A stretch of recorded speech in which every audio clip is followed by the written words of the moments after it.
में आपका स्वागत है। मैं हूं दीपाली माथुर। बुलेटिन की शुरुआत करते हैं हेडलाइंस के साथ। नए कृषि कानूनों के खिलाफ किसानों का विरोध प्रदर्शन तेज। दिल्ली जाने वाले सारे रास्ते जाम। एनसीआर में अगले आदेश तक नहीं चलेगी मेट्रो। कोरोना और केंद्र सरकार की गाइडलाइंस को लेकर सीएम अशोक गहलोत ने ली समीक्षा बैठक। गांवों में टेस्टिंग बढ़ाने के दिए निर्देश। कांग्रेस नेता विश्वेंद्र और भाजपा प्रदेशाध्यक्ष सतीश पूनिया की जुगलबंदी चर्चा में। महावतों की समस्या का निराकरण कराने पर दे रहे एक दूसरे को बधाई। बाड़मेर में ट्यूबवेल में पानी की जगह निकली आग। ग्रामीणों में बना कौतूहल का विषय। तेल कंपनियों की लापरवाही हुई उजागर। नए कृषि कानूनों को लेकर किसानों का विरोध प्रदर्शन तेज हो गया है। पंजाब हरियाणा के किसानों को दिल्ली में प्रवेश करने से रोकने के लिए दिल्ली हरियाणा सीमा पर सख्त इंतजाम किए गए। दिल्ली सीमा में प्रवेश कर रहे उग्र हुए किसानों ने अंबाला, करनाल और कुरुक्षेत्र में जमकर उत्पात मचाया। किसानों को काबू करने के लिए पुलिस ने वाटर कैनन और आंसू गैस का भी इस्तेमाल किया।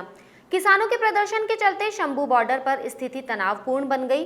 दिल्ली जाने से रोके जाने से गुस्साए किसानों ने जहां पुलिस बैरिकेड्स को उठाकर घग्गर नदी में फेंक दिया, वहीं पुलिस कर्मियों पर पथराव भी किया। पुलिस ने स्वराज इंडिया राष्ट्रीय अध्यक्ष योगेंद्र यादव को हिरासत में ले लिया। वहीं किसानों के प्रदर्शन को लेकर केंद्रीय कृषि मंत्री नरेंद्र सिंह तोमर का कहना है कि 3 दिसंबर को किसानों से बात की जाएगी। किसान भाइयों से अपील है कि वे आंदोलन ना करें। वहीं किसानों के दिल्ली कूच के चलते दिल्ली जाने वाले सारे रास्तों में जाम लग गया है। उधर किसानों के दिल्ली कूच को देखते हुए डीएमआरसी ने एनसीआर से दिल्ली जाने वाली सभी मेट्रो सेवाएं अगले आदेश तक स्थगित कर दी हैं। गुजरात के पीठासीन अधिकारी सम्मेलन के समापन सत्र को प्रधानमंत्री नरेंद्र मोदी ने संबोधित किया। पीएम मोदी ने वीडियो कॉन्फ्रेंसिंग के जरिए देश को संबोधित किया। इस मौके पर पीएम मोदी ने संविधान और कानून को लेकर अपने विचार रखे। उन्होंने 26/11 मुंबई आतंकी हमले को याद करते हुए हमले में मारे गए जवानों को याद किया। उन्होंने देशवासियों को संविधान दिवस की शुभकामनाएं भी दी। इस सम्मेलन में राजस्थान की ओर से विधानसभा अध्यक्ष सीपी जोशी ने भी भाग लिया। मीडिया से बातचीत करते हुए उन्होंने कहा कि सम्मेलन में कार्यपालिका न्यायपालिका सामंजस्य को लेकर चर्चा की गई। उन्होंने कहा कि गुजरात आकर सभी को प्रेरणा मिलती है। कालांतर में जाकर ये जो गैप आ गया, मैं समझता हूँ कि इस संबंध में विस्तृत चर्चा करने की आवश्यकता है और देश हित में यदि हम अपने रिसोर्सेज का उपयोग करना चाहते हैं तो इस बारे में सभी राजनीतिक पार्टियों को जो प्रधानमंत्री जी की विचार है उससे चर्चा करके निर्णय करना चाहिए। दिल्ली में एक बार फिर से कोरोना के मामले बढ़ने लगे हैं। बढ़ते कोरोना के मामलों को देखते हुए दिल्ली सरकार जरूरत पड़ी तो नाइट या वीकेंड कर्फ्यू लगा सकती है।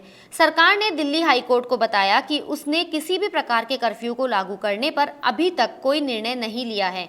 यह कोविड-19 स्थिति के आधार पर विचाराधीन है। अन्य शहरों की तरह नाइट या वीकेंड कर्फ्यू लगाने की योजना को लेकर हाई कोर्ट के सवाल पर यह प्रतिक्रिया आई है। जम्मू कश्मीर में महबूबा मुफ्ती की पीपुल्स डेमोक्रेटिक पार्टी को बड़ा झटका लगा है। पार्टी के 3 नेताओं ने एक साथ इस्तीफा दे दिया। इसमें धमन भसीन, फुलेल सिंह और प्रीतम कोतवाल शामिल हैं। उन्होंने यह कहते हुए इस्तीफा दिया कि सांप्रदायिक तत्वों ने पार्टी को हाईजैक कर लिया है। ऐसे में हमारे पास पार्टी को छोड़ने के अलावा दूसरा कोई विकल्प नहीं है। कोरोना की स्थिति और केंद्र सरकार की ओर से हाल ही में जारी हुई नई गाइडलाइंस को लेकर मुख्यमंत्री अशोक गहलोत ने समीक्षा बैठक ली। मुख्यमंत्री आवास पर हुई इस बैठक में उन्होंने गांवों में टेस्टिंग बढ़ाने और कोरोना के प्रति लोगों में जन जागरूकता अभियान तेज करने के निर्देश दिए। जहां पॉजिटिव केसों की संख्या ज्यादा आ रही है, वहां कंटेनमेंट जोन बनाने पर भी चर्चा की गई। हालांकि ये करने से पहले मुख्यमंत्री ने राज्य की ओर से लगाई गई पाबंदियों के क्या परिणाम आते हैं, इस पर निगरानी रखने के आदेश दिए। साथ ही उन्होंने नाइट कर्फ्यू की पालना भी अच्छे से करवाने के निर्देश दिए। प्रदेश में 8 महीने के बाद फिर से हाथी की सवारी शुरू हो गई है। इसी मसले पर भाजपा कांग्रेस के 2 नेताओं के बीच की जुगलबंदी इन दिनों खासी सुर्खियां बटोर रही है। दरअसल भाजपा प्रदेशाध्यक्ष सतीश पूनिया और कांग्रेस विधायक विश्वेंद्र सिंह ने महावतों का दर्द समझते हुए समस्या का निराकरण कराने के लिए सोशल मीडिया पर एक दूसरे को बधाई दी। इसी दौरान सतीश पूनिया ने तो यह कह दिया कि विश्वेंद्र सिंह ही उनके प्रेरणा स्रोत है। इससे पहले भी विश्वेंद्र सिंह केंद्र सरकार के राहत पैकेज पर पार्टी लाइन से अलग भाजपा और पीएम मोदी की तारीफ कर चुके हैं। भाजपा ने राज्य में हो रहे पंचायती राज चुनाव में परचम लहराने का दावा किया है। प्रदेश भाजपा नेताओं ने कहा कि सरकार के तमाम तरह के हथकंडे अपनाए जाने के बाद भी पार्टी अच्छा प्रदर्शन करेगी। बड़ी संख्या में जिला प्रमुख बनाएगी। राजस्थान के 22 जिलों में जिला परिषद और पंचायत समितियों के चुनाव चल रहे हैं। 4 चरणों में होने वाले चुनाव में पहले चरण के मतदान हो चुके हैं और दूसरे चरण का मतदान शुक्रवार को है। तीसरे और चौथे चरण का मतदान दिसंबर में होगा। जिला परिषदों में प्रमुख बनाने के लिए भाजपा और कांग्रेस के अपने अपने दावे हैं। राजस्थान भाजपा की सहयोगी पार्टी आरएलपी स्वतंत्र होकर चुनाव लड़ रही है। ऐसे में संभावना व्यक्त की जा रही है कि अपने प्रभाव वाले क्षेत्रों में आरएलपी भाजपा के वोट काट सकती है। लव जिहाद के मुद्दे पर प्रदेश की सियासत गरमाई हुई है। कांग्रेस भाजपा के नेता एक दूसरे पर बयानबाजी कर आरोप प्रत्यारोप लगा रहे हैं। लव जिहाद मुद्दे पर मुख्यमंत्री अशोक गहलोत और राज्य की कांग्रेस सरकार पर निशाना साधना भाजपा प्रदेश अध्यक्ष डॉक्टर सतीश पूनिया को भारी पड़ गया। दरअसल जिस अखबार की प्रकाशित खबर को आधार बनाकर पूनिया ने सरकार पर आरोप लगाए वो वर्ष 2017 की निकली। घटना के वक्त प्रदेश में पूर्ववर्ती वसुंधरा राजे नीत भाजपा सरकार थी। इस मामले पर भाजपा प्रदेश प्रवक्ता रामलाल शर्मा का भी बयान आया। उन्होंने कहा कि जब भी हम वर्तमान परिस्थितियों का जिक्र करते हैं तो पूर्ववर्ती घटना का उल्लेख भी करते हैं। भारतीय जनता पार्टी के प्रदेश अध्यक्ष डॉक्टर सतीश पूनिया जी ने जो आज ट्वीट किया है, जब हम वर्तमान परिस्थितियों के अंदर किसी बात का जिक्र करते हैं तो पूर्ववर्ती घटनाओं का हम उल्लेख करते हैं और हम उन घटनाओं को कोट करके अपनी बात वर्तमान के अंदर कहते हैं। जो अध्यक्ष जी का जो ट्वीट है वो ट्वीट भी इसी बात को इंगित करता है कि राजस्थान के अंदर भी लव जिहाद जैसी घटनाएं घटित होती है और इन घटनाओं को रोकना बहुत नितांत आवश्यक है। वर्तमान परिस्थितियों के अंदर उत्तर प्रदेश की सरकार और मध्य प्रदेश की सरकार भी इनके ऊपर कानून बनाने जा रही है। हम चाहेंगे कि राजस्थान की सरकार भी इनके ऊपर कानून बनाए। अब जब बात कई बार घटनाएं इस प्रकार की घटित होती है लेकिन वो कानून के सामने नहीं आ पाती, वो लोक लज्जा की वजह से नहीं आ पाती या सामाजिक मर्यादाओं की वजह से नहीं आ पाती, तो इसका अर्थ ये नहीं है कि साहब घटनाओं को हम इनकार कर दें। घटनाएं तो घटित होती है लेकिन उन घटनाओं को हम इनकार नहीं किया जा सकता कि जो इस प्रकार के एक षड्यंत्र पूर्वक तरीके से प्रलोभन के आधार के ऊपर और प्रथम दिवसी गलत मानसिकता के आधार के ऊपर ऐसी घटनाओं को अंजाम दिया जाता है। नागौर से सांसद हनुमान बेनीवाल ने एक बार फिर से केंद्र पर निशाना साधा है। उन्होंने केंद्र सरकार को कृषि कानूनों पर किसानों की बात सुनने के लिए कहा। बेनीवाल ने ट्वीट करते हुए लिखा कि केंद्र सरकार को दिल्ली आ रहे किसानों की बात को सुनकर कृषि कानून को वापस लेने की जरूरत है। हरियाणा समेत आसपास के राज्यों की सरकारें किसानों पर कोई दमनकारी नीति नहीं अपनाए। हनुमान बेनीवाल की राष्ट्रीय लोकतांत्रिक पार्टी केंद्र में एनडीए सरकार का सहयोगी दल है।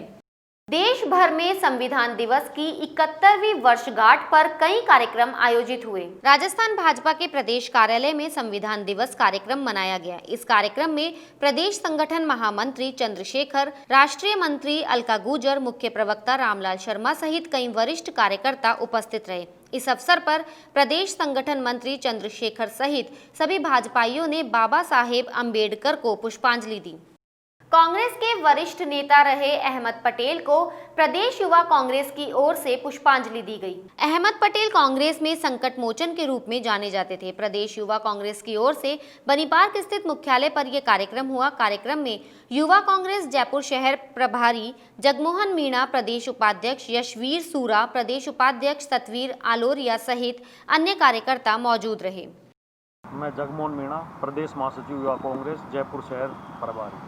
आज हमारे कांग्रेस के दिग्गज नेता और कांग्रेस के एक मुख्य स्तंभ और राष्ट्रीय पार्टी के कांग्रेस पार्टी के कोषाध्यक्ष अहमद पटेल जी का निधन के ऊपर आज श्रद्धांजलि सभा प्रदेश युवा कांग्रेस की तरफ से जयपुर मुख्यालय पर रखी गई है। उन्हें हर युवा, हर कांग्रेस का कार्यकर्ता जो उन्होंने कांग्रेस को दिया और एक हर कार्यकर्ता के लिए उन्होंने हमेशा लड़ाई लड़ी और जो सच्चा कांग्रेस का कार्यकर्ता था उसके लिए वो हमेशा खड़े रहते थे।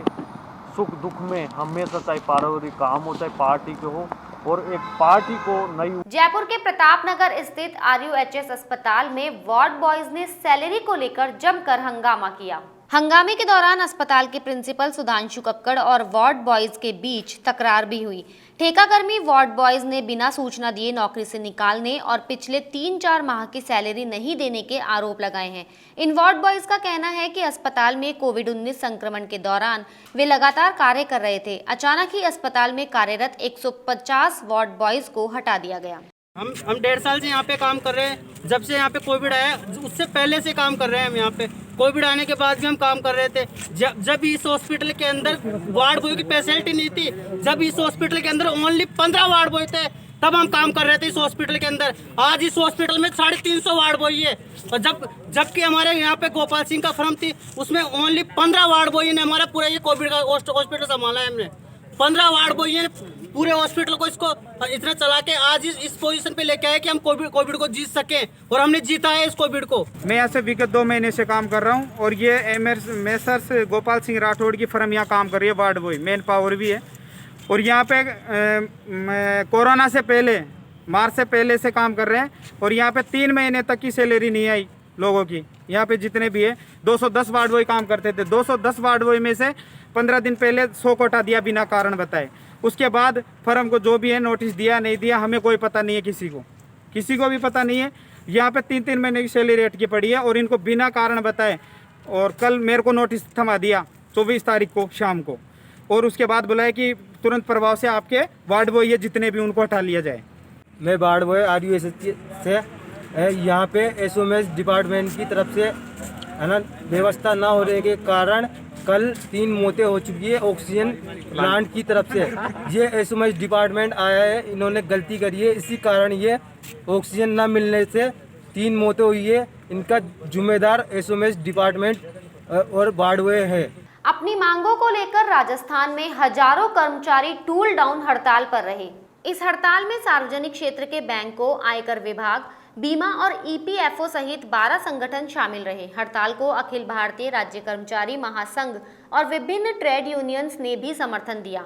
हड़ताल को लेकर राजधानी जयपुर में मालवीय औद्योगिक क्षेत्र लेबर यूनियन ने भी प्रदर्शन किया। श्रमिकों ने यूनियन के अध्यक्ष राजू कुमावत के नेतृत्व में एक रैली भी निकाली।